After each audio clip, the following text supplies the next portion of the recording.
Everything's fine. I'm happy. That's great. I came to you guys because I was dealing with that pressure on the side of my abdomen. I didn't know what that was, and it was scaring me. And then the day you answered, that pain started to subside. These last weeks, that pain has not come up. The big issue was that I was dealing with anxiety every single day about my health, about not getting into things I wanted to do because I was scared that I could have been sick from one minute to the next, that I had to drop those things all of a sudden. Even if something came up, I was really tranquil inside because I knew that I could write it down and that you'd reply anyways and that everything was going to get sorted out. The anxiety went from really bad to practically zero, and that's fantastic. It feels good to not think of your health and not worry about your health every single day. And you mentioned that your dermatitis hasn't come back, right? Yeah, so my legs, it hasn't come back at all. My legs have not been touched, so that's awesome. Right now I have nothing. I mean, I can show you. There is nothing on my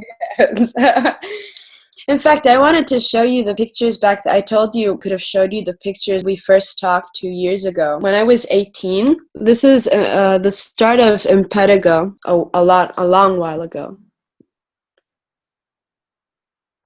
Wow. So it was very severe. The whole leg situation was... Yeah, this is like severe dermatitis, and it was infected back then. So the dermatitis gets infected and they start getting boils. And then the boil pops and you get the crust, and then it just spreads. And that was my first hospitalization. Tina got hospitalized for the first time, and those were the photos of that moment. This is what it looked like. So this is when it was fine. I don't know if you can see that. Yeah. Yes. Mm-hmm. So it was just red and it was irritated, but nothing much compared to how I was back then. When you contacted me, this was like horrifying. So this is when I said that my legs would swell. Mm-hmm. Mm-hmm. Yes. So they just became super red. And no one, to this day, like no doctor I've seen, no one has ever told me you had this or this is what happened, because they were completely swollen and completely red, and then it just got worse. By the time that we talked, I was basically bedridden because my whole body this is how swollen they were.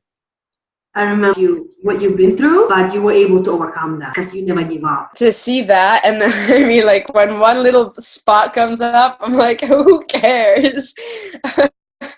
I couldn't go to the beach. I hadn't gone to the beach for years. And after my last hospitalization, that was the first time I saw the beach in years. Now I feel a lot more comfortable, though, with the program. Sometimes I wonder, I mean, if back then I was doing the program the way you designed it, who knows what would have happened in a week time. The program did help me so much on that, knowing what to do and how to do it. That's been very important because it does make me feel sure and secure that I know what to do every single day. It makes no sense to be tired all day. You don't do the things that you want to do with that full energy you should be having. I had all this information that I studied, that people taught me, and if you have leaky gut, you should eat this and this and this and this and this and this and this. And you're like, okay, I can't eat anything, but will you tell me what I should be eating? I could read you my immunologist's diet because it's horrifying. I would look at the diet and I'd think, why am I supposed to be eating this way where I know that it's not anti-inflammatory? He would insert a diet was still inflammatory compared to the one that I was already following. Through these years, I've heard so many information. I studied them because I was desperate. Right now, I feel very comfortable in knowing that make sure that I'm doing the best I can.